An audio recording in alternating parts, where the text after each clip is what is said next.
roll the dice, change things up, spice them up. Did he do it? Well, it's fine, do it. Collision spoilers from the 5th of July. Now, of course, it's around the time where they tape everything, not only AEW, WWE as well, because they need to have a week off with their family. Well, you know what? I think they've had decades off of professional wrestling because it's been shite after shite after shite after shite. No one cares about AEW. Like, literally no one cares. Now, here, I can't speak for everybody else, right? But they're not, AEW's numbers are doing right. Tony Khan can come out and say about a tweet, right? Oh, this and that. That's so. Oh, we're actually up 1%. You're up 1% to start the year, Tony. Well done. Well done. The numbers are shite. Compare the numbers to years ago, like 2-3 years ago. They've nosedived. And Tony Khan's trying to flex them like his actual muscles, which are non-existent. It's ridiculous, man, that he's even trying to claim that the ratings are good. Why not just not mention ratings and therefore, you know, you've got a bit of plausible deniability, Tony. But they just don't know. We used to talk about the AEW Dynamite. Are you having fun mentally masturbating over there? 800K, 700K, right? Do the quotas, people tuned in their thousands. How do you test against yourself? Who even refused AEW Dynamite anymore? You're playing with the absolute best you can do, probably. YouTube channel like, if nobody attacks you or whatever, then it's possible to get that board. This is how you learn problems. I understand that. But you have like one copy of each card. I reviewed Dynamite earlier on today. It's one of the worst. I mean, it's good that you're reading cards or whatever. Because no one fucking cares. It's like it's supposed to be the alternative to WWE. Yeah. It just feels tragic, man. It's like WWE is on its knees. It's been on its knees for a while, and Tony doesn't push the envelope. He does like the odd thing here and there, but it's never a full send. You know, to quote Daniel Ricciardo for the people who do that, lick the stamp and send it. He needs to risk it all, but there's no risking on. The numbers are shite, Tony, and he just continues to plod along with the same shitey people, with WWE fucking rejects that never amounted to anything. And no, it's about time to create new stars, man. John Moxley holding on to that belt has been disastrous. It's tragic. So, what do the spoilers have in store for us on the 100th episode? Let's find out. But honestly, you may be new to this channel, or you might be new to this piece of news. I'm done with NXT. He recapped it the other day because I don't even want to be associated with it, right? I don't want to be associated with any of this shit, to be brutally honest. TAEW is getting dangerously fucking close. Dangerously close. Especially Collision and that side of things. I can't even remember the last time I even watched a Collision or its clips. It must be ages ago. But I'm teetering on the edge, man. I think I'll never retire from watching wrestling in terms of like overall, but because I'll always watch the old stuff. But see, in terms of watching it currently, never been closer. Well, let's go, shall we? Right, Adam Cole, bye-bye. He opens the show. Alright, to celebrate being on TNT for 100 episodes as TNT champion, he says he will hold that title throughout 2025. Kyle Fletcher interrupted, brought up losing to Cole on the All-In 2023 pre-show. Fletcher challenged Cole for a TNT title match at All-In. Danny Garcia interrupts that challenge, says that he needs the TNT title back. Cole said Garcia can have a shot anytime, but he's beaten Garcia before and will again. Cole addresses Fletcher and says he and Fletcher beat when they wrestled before. Cole makes the challenge for a freeway at All-In, Texas. Arguing ensued, including Garcia asking who hasn't beat Danny Garcia, which was funny. Garcia said tonight's Garcia-Fletcher match would be for a shot at the TNT title at All-In. So hold on. Danny Garcia himself asked who hasn't beat Danny Garcia. They said it was funny here on OTQ. That's only funny if you're a bona fide jobber, right? Like a Brooklyn fucking brawler. Now, yeah, I prefer Brooklyn Brawl than 99% of the people on this roster, but Danny Garcia's gimmick ain't being a fucking jobber. He's supposed to be built up as a credible threat, so him turning around and saying that is just plain retarded, in my opinion. First match, Kevin Knight defeated Shelton Benjamin and Nick Wayne in a freeway?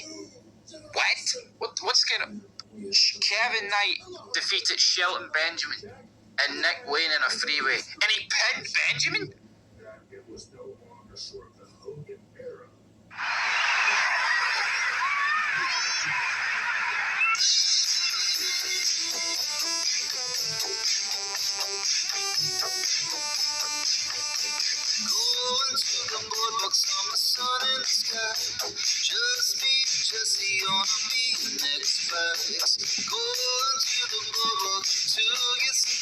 Nick Wayne in a freeway, and he pinned Benjamin.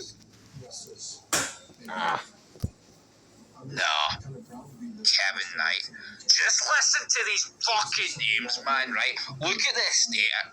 Nick Wayne, Kevin Knight, and 50-year-old Shelton Benjamin, who was a mid-carder 20 years ago. Look at this, and you want to know why? Are you asking why this company's fucking dead? Just look at this state. Kevin Knight sounds like a guy that would serve you your bloody footlong in Subway. Nick Wayne sounds like he's not quite John Wayne, boy. He just sounds like a jobber. And Shelton Benjamin, like I said, he was a mid-carder 20 years ago. A mid-carder 20 years ago, and his stock. I mean, when was the last time Shelton Benjamin's stock felt big? I mean, you're probably looking since at least like his ECW run back in like 2008, 2009.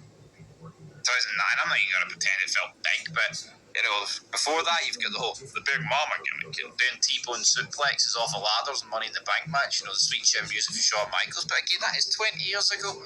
As much as we don't want to fucking think it is. Can't believe he's been pinned here though.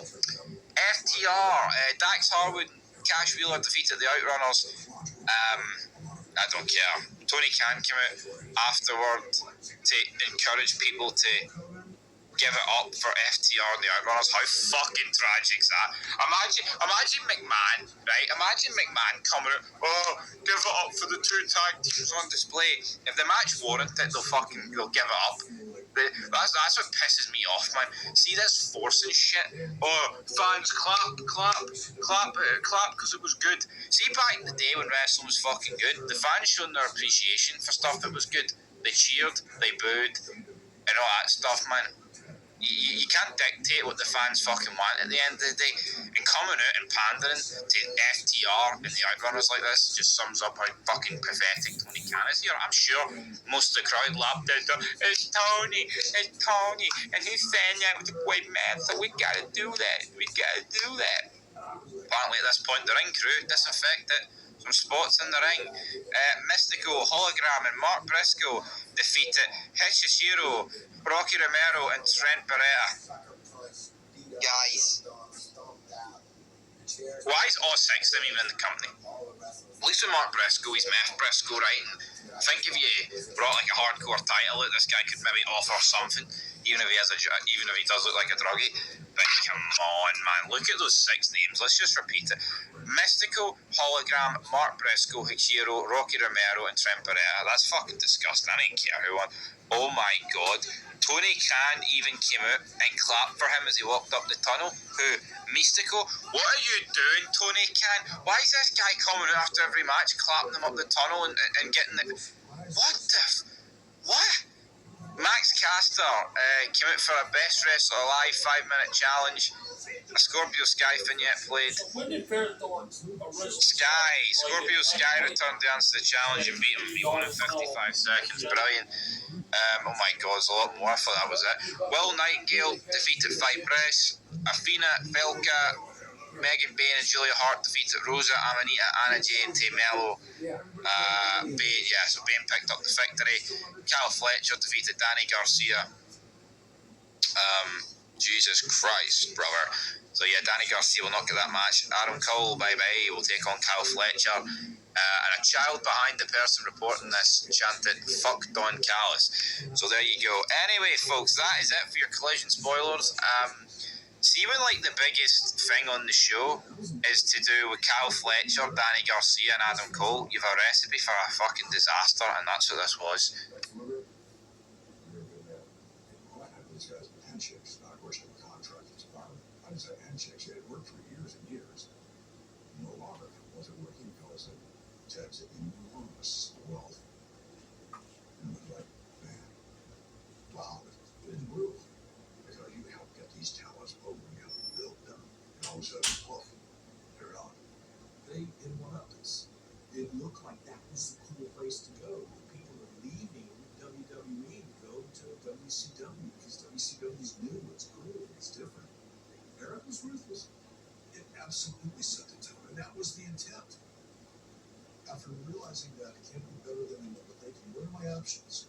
I started making a list of every way that I can be different in the WWE. Top of the list, their tape. Okay, I'm live. They're cartoonish because they're appealing to teen and preteen audience. I'm going to be more real. I wanted my characters to appeal to an older audience. I wanted my stories to be more reality based. I'm not going to try to land my plane over here. I'm going to land my plane over here. I wanted Nitro to be recognized as the wrestling company where you never knew what was going to happen. I knew it was full-blown warfare from that point on. I know how Vince feels about his competition. He wants to destroy it and eat it.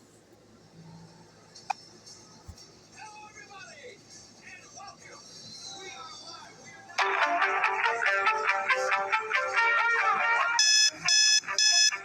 Dude, let me start my Last night was a night of celebration for AEW Dynamite. Is it 300 episodes of a television show? But did I watch it?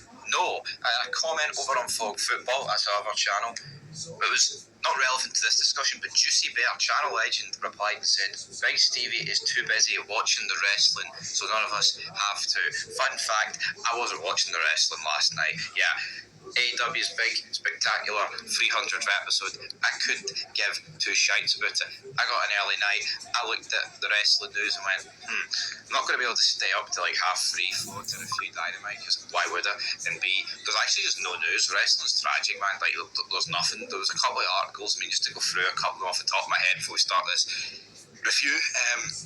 Booker T talks about Goldberg and like, the people bashing Goldberg from his era would bite down a wee hand off to get a final world title match at Saturday night's main event, and other things. I mean, I can't even remember off the top of my head what the other things were. Just a load of crap. Tony Khan talking about how the ratings are doing great this year. Well, at least it's good to know that Tony Khan has relapsed, because he's clearly back on the gear, because the ratings are atrocious. Alright, the ratings are absolutely atrocious, Tony. What will Dynamite 300 though doing the ratings? Let's find out. So let's go into the show. We're live from the Toyota Arena in Ontario, California. I did not know there was a place called Ontario, California, but here we are. Excalibur, Ian Rakamoni, and Taz are on commentary. First segment we have between Hangman Page, baby, his name just absolutely eluded me. And then Jon Moxley came out. This leads to these two challenging each other to a death match. Who really cares, man, at this stage of the game? Marina Shafir gets hit with a buckshot lariat from Hangman Page. After Moxley kind of questioned, are you willing to do anything, big man? And he was willing to do anything, so, aye. I mean, I don't understand why it's like, you willing to do anything? Marina Shafir has cost Page and countless other guys title opportunities and titles, so why wouldn't he be willing to do his finishing move to them? Come on, play the game, son. Up next was the real Tony Storm, and if you've seen yesterday's video regarding Rhea Ripley replying to a Tony Storm cosplayer, then that was a real laugh, and honestly, that fat bastard couldn't pull it off. Apparently they slayed it, they slapped it, they did hee-haw, right? They did. I mean, the only way that came close to being a Tony Storm cosplay is she fucking hell, and that's the bottom line, because I said so. She cuts a promo because she's got food in front of her at ringside from AEW TBS Championship match. Mercedes Moné versus Mina Shirwakwa. What's up, Doc? 1000th match of her career, apparently. Who won? Well, of course it was Mercedes Moné. It's like, I just feel like this match is fucking pointless, honestly, I do. Because it just buries Mina, and you know for a fact they're not going to touch Mercedes Moné's undefeated streak before this pay-per-view coming up in a couple of weeks' time. It'd be like Undertaker's streak, right, taking part in like the 2 nights of Mania, and on the first night he's against Yotzi Tatsu, but on the second night he's against The Rock, and the Rock's sitting at ringside for night 1. He's sitting eating some of the people's pie, and fucking the commentators are trying to put over, Yossi Tatsu's got a chance of defeating The Undertaker and ruining the chance for The Rock to do it. this just didn't work for me. They get a bit of a brawl. Who cares? The Young Bucks celebrate the 300th edition of Dynamite by buying a stretched limo. It's filled with shoes, Jordans. See, if you're a grown man and you're obsessed with shoes, I think you need your fucking hard drive checked. That's the reality. You know what? There's actually a lot. You'd be surprised about the amount of guys that are obsessed with fucking shoes. It's pathetic and weird. Even Shane McMahon, a guy I've got a lot of respect for in the wrestling business, man. Some great ass moments, some great ass matches. Right? That's a guy that has like an entire floor in his mansion dedicated to fucking shoes.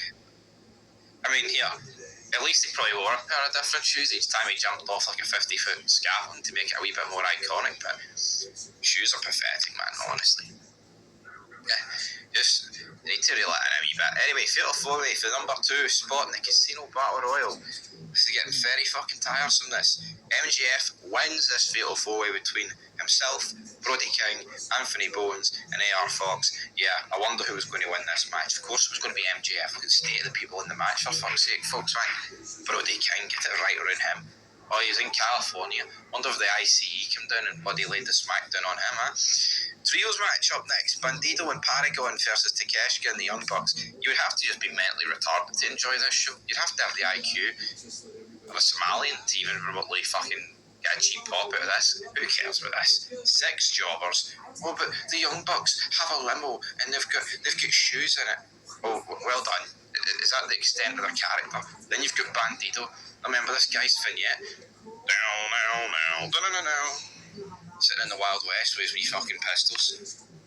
Honestly, man. And then the Paragon. What's the Paragon? I don't even know what the Paragon is. Oh, flabbergasted the Young Bucks and Takeshita won. Holy shit, didn't see that coming. Then Swerve and Ospreay hit the ring. The Bucks then reveal that if they actually win, Ospreay and Swerve can't challenge for the world title for a year. What a shite stipulation, man. What an absolute shite. Just a shite match. Who fucking cares? And then what we get is build up towards the new Superman movie, which again is just for fucking losers, let's be real, neckbeards. And they're building this Ospreay and Strickland match against La Vagon, Ergo Benabe.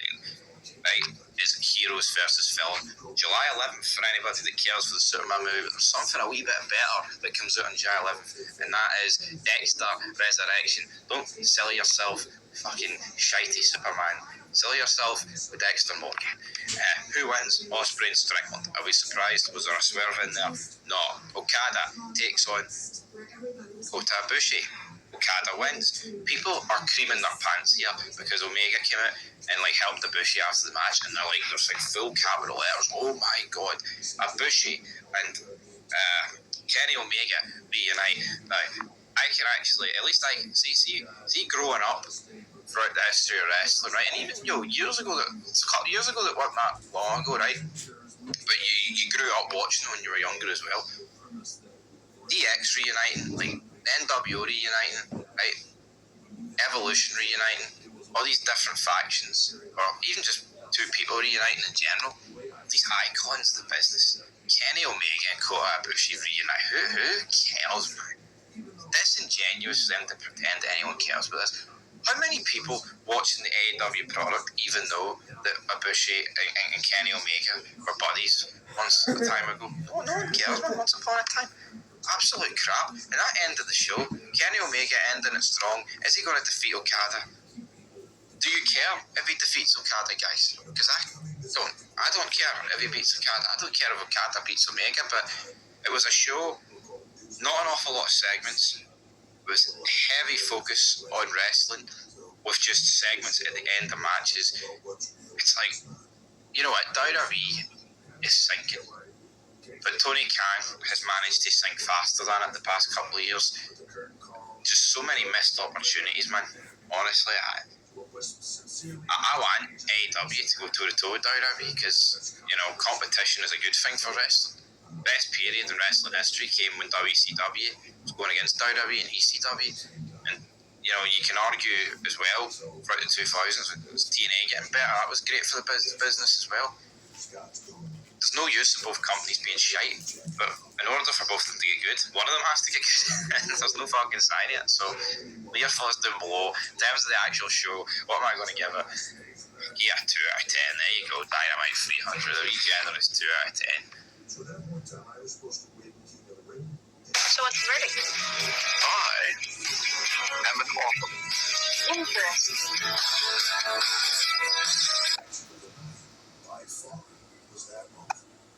The world is 6 belts of money will be hoping to make it lucky number 7 when she competes for the AEW Women's title at All In. But I think it would be one of the 7 deadly sins if Tony Khan puts the belt on Mercedes Hogan. Welcome back, guys, to Fog Wrestling. It would be a mistake, in my opinion, if Tony Khan is like, all right, Mercedes, you've won everything else. I may as well give you the biggest prize in AEW's women's division. I think it would be a mistake if Tony Khan took the belt off Toni Storm, hands down the best female in the company, and just handed it to Mercedes Moné at AEW All In 2025. But that is possible. As things stand right now, she could go on. Now, when I put this poll up, I thought she had 5 belts. Turns out she's actually got 6 belts, and she could make it 7 if she wins at All In. That would be incredible. Now, 307 people voted. Let's get in then to the decision here. Let's get into the poll, and then we'll look at the comments as well. So, question was, will it be one of Tony Khan's biggest mistakes in the history of booking AEW if he puts Mercedes Moné over Toni Storm at All In 2025 and makes her 6 belts Moné? 85% are saying yes, Toni Storm needs to retain. 15% are saying no, Mercedes deserves everything. So, you know, a small minority of people believing that Mercedes Moné should win the belt and that Mercedes Moné deserves to win the belt. Obviously, I think I've made it pretty clear in the first 90 seconds. I agree with 85%.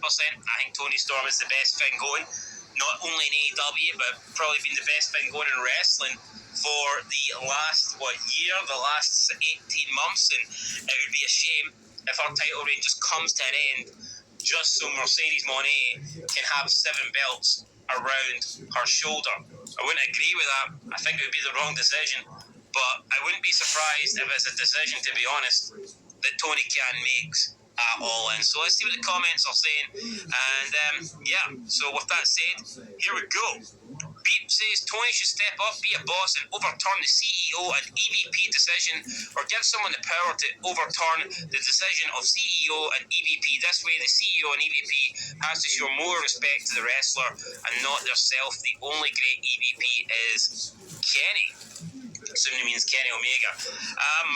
At this point, I don't really know what that's got to do with Mercedes Moné winning. Does it matter if the Young Bucks are EVP? I mean, what's that going to do for Mercedes Moné winning 7 belts? There is rumours that she's got creative control in there, but at the end of the day, Tony Khan's the fucking boss, and if he doesn't want Mercedes Moné to win that belt, he can be a man and he can make sure that it doesn't happen. And whatever he has to do, that remains to be seen. But Tony Khan's got the power to make sure that she doesn't leave All In with the title, whether he uses that power or not. Honestly, we'll have to wait and see. Skullduggy Doodoo says Mercedes Hogan needs to stop. I think she will lose and see how she put Tony over and make out like that was the plan all along. Hogan didn't walk around with 5 belts, so is Mercedes worse? End of quote. Hogan didn't need to walk around with 5 belts. So honestly, I think when you've got 5 belts, the more belts you have, it just makes them look worthless. Having 1 belt and making that belt prestigious, making that belt important, defending that belt, making that belt feel like it's everything, that's the main thing. If Mercedes has belts and she's more worried about winning other belts and adding to them, then it just makes the belts that she currently has in possession feel not as valuable. So I think the more belts you have, it downgrades them, it devalues them. I think it's different if you have 2. I mean, 2 at a stretch, but to have like all these different Did your tax return get rejected?